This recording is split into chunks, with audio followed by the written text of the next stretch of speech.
हरि लाल की, परम पूज्य गुरुदेव की। गुरु आवाहनम। गुरु जी का नाम तो जान चुके अब तक।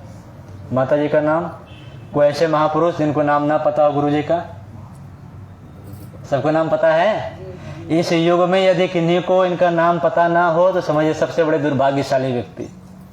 लगभग लोगों को पता है, यदि गायत्री परिवार से जुड़े हैं वो तो बड़े सौभाग्यशाली। हम लोग बार बार कहते हैं कि प्रज्ञा आरोग्यम के द्वारा लगाए गए प्राकृतिक चिकित्सा शिविर में सिर्फ वही आते हैं जिन्हें कौन बुलाते हैं? ये गुरु जी बुलाते हैं। सिर्फ वही आते हैं प्रज्ञा आरोग्यम के द्वारा लगाया हुआ प्राकृतिक चिकित्सा शिविर में, क्योंकि ये शिविर लगते हैं गुरु जी के जन्मभूमि अवलखेड़ा के द्वारा। तो बुलाया उन्हीं को जाता है जो अपने होते हैं, पराये लोगों को नहीं बुलाते हैं लोग। आपके शादी में थोड़े रोड चलते लोगों सबको ढिंडोरा पीटते कि हमारी लड़के की शादी है चलो बारात में। बुलाते हैं किसी को? जो अपने होते हैं, सगे संबंधी होते हैं, उनको कार्ड भेजते हैं।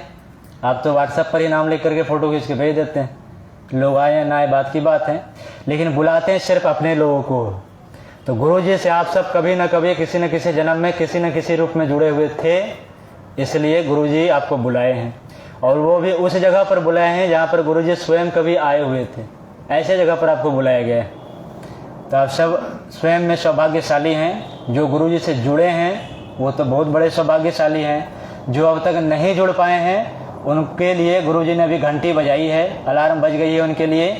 नहीं जुड़े हैं तो जुड़ जाइए, मौका अच्छा है। 4 साल का समय है। 2026 के बाद फिर आपके पास न मौका होंगे न हम आपको बोलने वाले होंगे। फिर दुनिया की गति भगवान के हाथ में तो चली ही गई है। 4 साल अपने पास मौका है।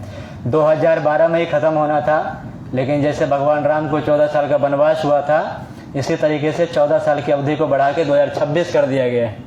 तो यदि अभी भी 4 साल में नहीं चेते तो गुरु जी ने लिखा है कि महाकाल के चक्र चल रहे, सभी बदल जाएंगे और जो ना बदल पाए वो अपने आप कुचल जाएंगे।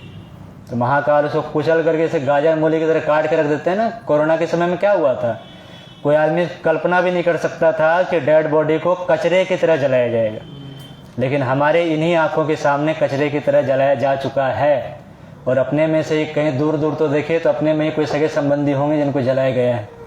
हम चाह करके भी उनको देख नहीं पाए, चाह करके भी उनके समीप नहीं जा पाए, चाह करके भी उनको मुखाग्नि नहीं दे पाए। उनको कचरे की तरह जलाया जा चुका है। और ऐसा, ये तो अभी केवल ट्रेलर था अपने पास में, और ऐसे मूवी अभी पूरी बची हुई है आपके पास। 14 साल बढ़ाया गया 26, और इसके बाद 26 के बाद फिर 14 साल जो है 2040 तक।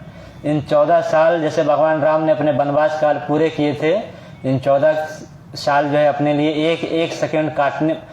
अब एक ऐसी स्थिति होगी कि व्यक्ति मृत्यु को मांगेगा कि मुझे मृत्यु आए, लेकिन मृत्यु नहीं आएगी। ऐसा समय आने वाला है। लेकिन गुरुदेव ने कहा कि यदि वैसी दर्दनाक मौत यदि नहीं चाहते हो और इन्हीं खुले आंखों से सतयुग को देखना चाहते हो, तो मेरी जो नौका है, युग निर्माण की जो जहाज है, नाव, गुरुजी कहते थे इस बार मैं बहुत बड़ी नाव लेकर के आया हूँ और सबको मैं इस बार पार लगाऊंगा। लेकिन कंडीशन यही है कि उस नाव से मैं उछल कूद ना करना कि आज इस गुरु को पकड़ लिए, कल उस गुरु को पकड़ लिए, आज एक टांग इस नाव में है, दूसरा टांग उस नाव में, तो जो इधर उधर करेंगे वो गिरेंगे। और जब गिर जाओगे तो फिर मैं बचाने वाला मैं भी नहीं हूँ, क्योंकि 26 के बाद वो कमांड कहीं और ही चला जाएगा। इसलिए जो गुरु से जुड़े हैं, परम पूज्य गुरुदेव से, सौभाग्यशाली हैं। जो नहीं जुड़े हैं वो गुरु दीक्षा ले सकते हैं, यहाँ भी ले सकते हैं। तो गुरु जी के चरण यहाँ पढ़ने से ऐसे भी जन्मभूमि, ये जो भूमि है, पावन हो चुकी। रविवार को यज्ञ के समय आप गुरु दीक्षा ले पाएंगे। तो जो नहीं लिए हैं वो दीक्षा ले लें। जो पहले भी ले चुके हैं, यदि उसको अपडेट कराना चाहते हैं, अपने बड़ी अच्छी सुविधा गुरुदेव ने बताई कि यदि आप भूल चुके हैं कि हम क्या क्या संकल्प लिए थे, तो जैसे हम मोबाइल के सॉफ्टवेयर को अपडेट करते हैं, उसी तरीके से रिसेट मारने के लिए आप पुनः उसी दीक्षा के कार्यक्रम में बैठ करके आप याद कर सकते हैं क्या क्या हमें याद कराया गया था और हम नहीं कर पाए। तो जो लेना चाहें, कोई ज़बरदस्ती नहीं है। गुरु से वही जुड़ पाता है जिसे गुरु चाहते हैं। जानत तुम ही हो जाई और पारस परस कुधा तो सुहाय, और सोई जान ही जे ही जनाई। तुम्हें वही जान सकता है जिसे तुम चाहो कि तुम मुझे जानो। तो गुरु जी जब चाहेंगे कि आप दीक्षा लें तभी आप ले पाएंगे।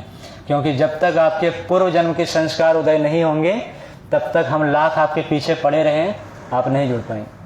नहीं, फिर भी यदि मनोभूमि बने तो आप रविवार आपका पास समय है, आप ले सकते हैं। ठीक है, गुरु जी के बारे में संक्षेप में बता देते हैं कि ये दोनों बूढ़े बूढ़ी मात्र नहीं हैं। गुरु जी कौन हैं इसके बारे में गुरु जी ने कभी अपने बारे में नहीं लिखा है कि मैं कौन हूँ। यदि किसी ने बताने की कोशिश भी की है तो गुरु जी ने मना कर दिया है। एक बार 1954 की बात है, गुरु जी के बारे में मथुरा में एक लोगों ने लिख दिया कि देवदूत आया धरती पर, हम उसे पहचान ना पाए, ऐसा करके किताब छपा था।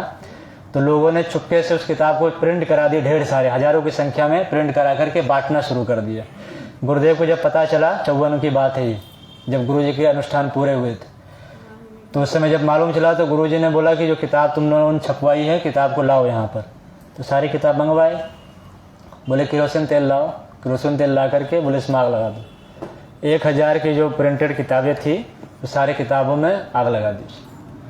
और सबको इतने जोर से डांटे थे, बोले आज के बाद ऐसी गलती मत करना, मेरे बारे में एक लाइन भी लिखने की आवश्यकता नहीं। गुरुदेव जब शांति कुंज में थे उन्होंने कहा कि यदि मैं ये बता दूं कि मैं कौन हूं तो हरिद्वार से दिल्ली तक लाइन लग जाए लोगों की मनोकामना पूर्ति कराने के लिए। इसलिए गुरुदेव ने अपने बारे में एक अक्षर भी नहीं लिखा कि हम कौन हैं। सिर्फ गुरुदेव ने ये लिखा है कि मैं अपने अंतिम श्वास तक यदि कुछ किया है तो सिर्फ एक काम किया है, प्यार बांटा है बस। गुरुदेव ने कहा तुमसे यदि कोई कहे कि तुम्हारे गुरु से मेरा गुरु विद्वान है, मान लेना। तुम्हारे गुरु से मेरा गुरु बहुत बड़ा कथावाचक, मान लेना। बहुत बड़े लेखक, मान लेना। सब कुछ मान लेना। बड़े तपस्वी हैं, साधक है, सब मानना।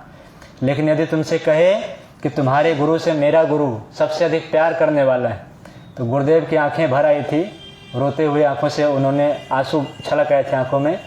कहे कि इस बात को कभी मत मानना, क्योंकि मुझसे अधिक तुम्हें प्रेम कोई नहीं कर सकता है संसार में। तो गुरुदेव ने कहा मैंने यदि कोई सौदा किया है तो सिर्फ एक, मैंने प्यार बांटा है और प्यार लिया है। उसके अलावा मैंने पूरे जीवन भर कुछ नहीं किया है। मेरे जीवन की पूंजी एक है, वह है प्यार। और उसी प्यार के बंधन में ये 18 करोड़ का गायत्री परिवार बंधा हुआ है। 90 देशों में गायत्री परिवार की शाखाएं हैं। केवल अकेले भारत में 8000 सेंटर है हमारे। आप यहीं सुल्तानपुर में ही निकल जाइए तो यहीं कई सारे आपको सेंटर मिल जाएंगे गायत्री परिवार के, ढेर सारे, और कई सारे बनने वाले हैं।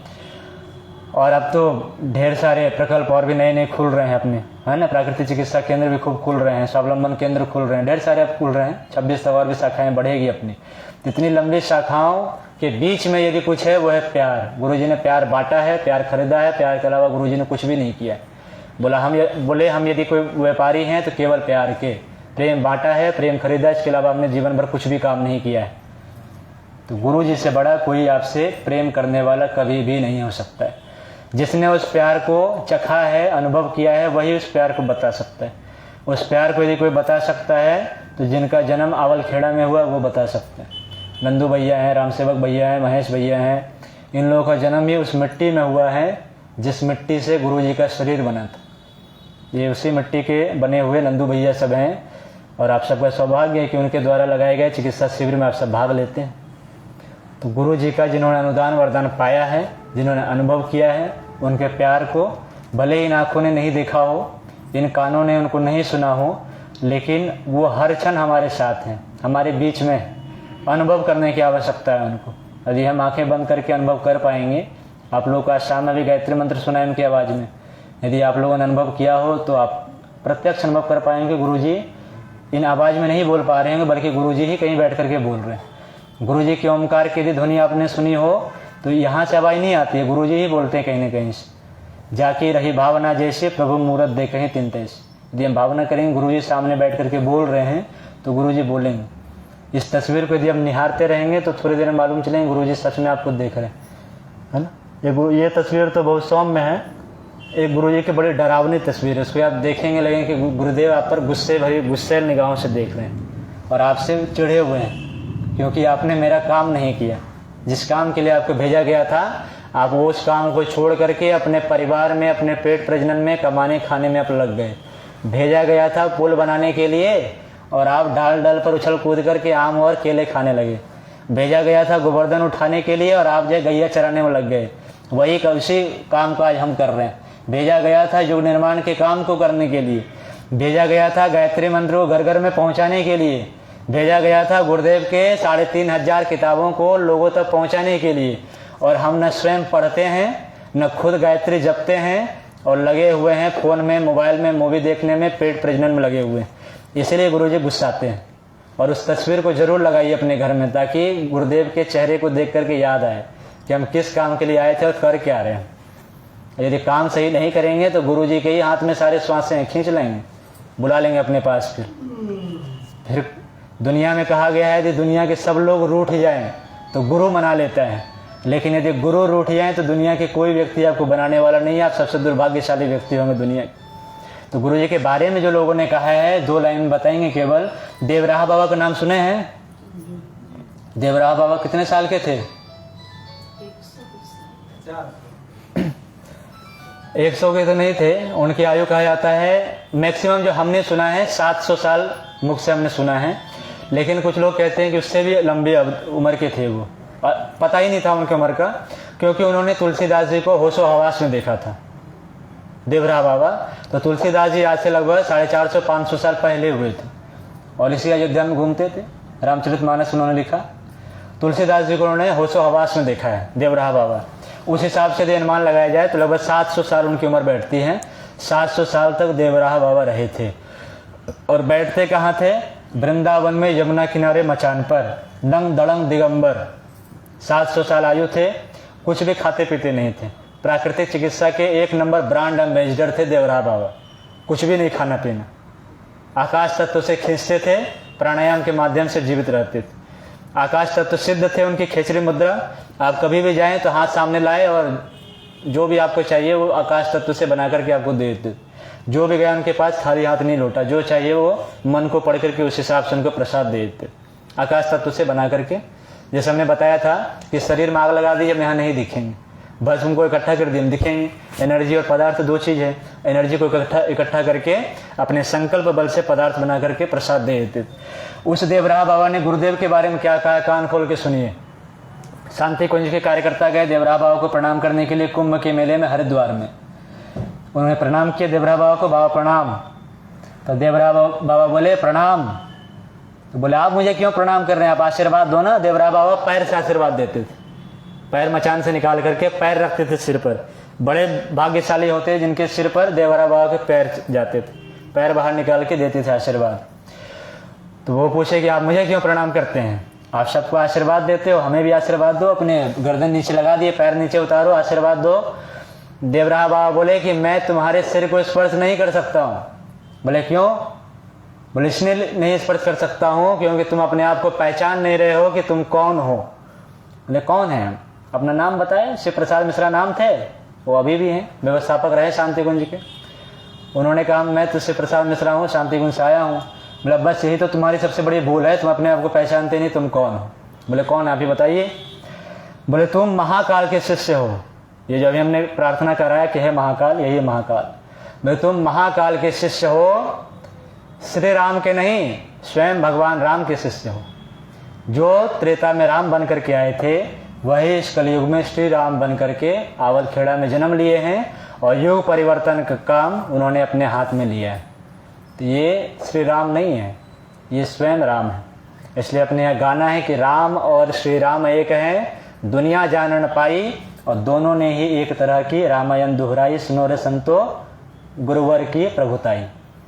तो गुरु जी ही राम हैं। ये राम वाली बात आपको मालूम चल गई। देवराहा बाबा बोले हैं जो कि ब्रह्म ऋषि हैं, सिद्ध संत हैं, उनकी वाणी झूठी नहीं जा सकती। और उन्होंने एक लाइन और कहा कि तुम्हारे गुरु का मैं रोज सुबह उठ करके प्रातः काल में स्मरण करता हूँ, ध्यान करता हूँ। देवराहा बाबा जिनका ध्यान कर रहे हैं वो हैं परम पूज्य गुरुदेव जो आपके सामने। आप समझिए यदि इनसे आप जुड़ते हैं, जो जुड़े हुए हैं तो किन से जुड़े हैं, और जो नहीं जुड़े हैं, जो जुड़ेंगे वो किन से जुड़ेंगे। ठीक है, तो ये देवराहा बाबा ने राम का बताया। अब कृष्ण का सुन लीजिए। हमने कल बताया था कि दादा गुरुदेव ने गुरु जी को 3 जन्म दिखाए थे। इसके पहले वाले जन्म बताए थे स्वामी रामकृष्ण परमहंस, और स्वामी रामकृष्ण परमहंस के शिष्य हुए हैं स्वामी विवेकानंद। कोई ऐसे यहाँ पर दुर्भाग्यशाली व्यक्ति नहीं होंगे जो स्वामी विवेकानंद का नाम न सुने, सबने सुना होगा।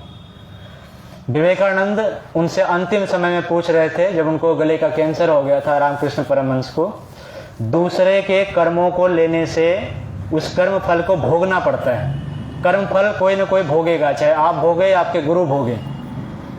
तो दूसरों के कर्मों को भोग भोग करके रामकृष्ण परमहंस को हो गया गले का कैंसर।